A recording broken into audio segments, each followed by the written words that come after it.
Pashmina is one of the world's finest wool.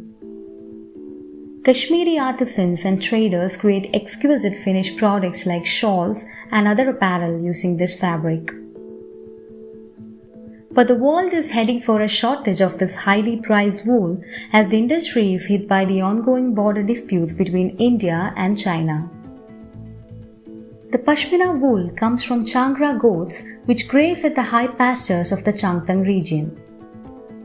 The Changtang region is about 14,000 feet above sea level, spanning across east and southeast Ladakh and the highlands of western Tibet.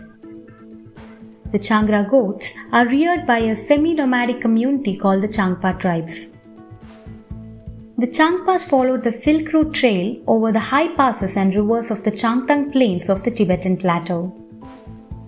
They settled down in the high-altitude lake regions of Ladakh in the valleys of Rupshu, Karnak and Somariri somewhere in the 8th century.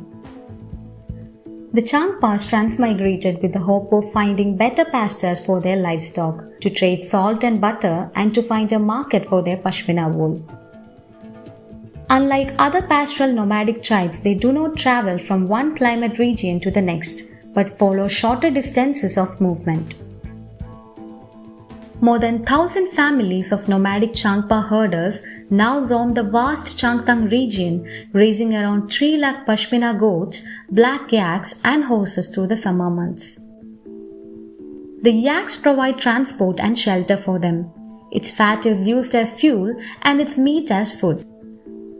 The goats yield some 50 tons of the finest and most expensive Pashmina wool each year, supporting the vital handicrafts industry in Kashmir that employs thousands of people. The milk of the goats are used for personal consumption as well as to make cheese and butter, which they also barter. But these goats are now being pushed out of their grazing lands in the tussle between India and China, causing the death of tens of thousands of kids this season. Around 85% of their newborns died this year during the breeding season because large herds were pushed out into the cold from the grazing lands. This huge number of deaths could affect the sector in the coming years. The military tensions are the latest blow for the herders who are already reeling from the impact of climate change, which has made winters harsher and summers drier. Some have even abandoned their generations-long way of life to migrate to towns in Ladakh in search of other sources of income.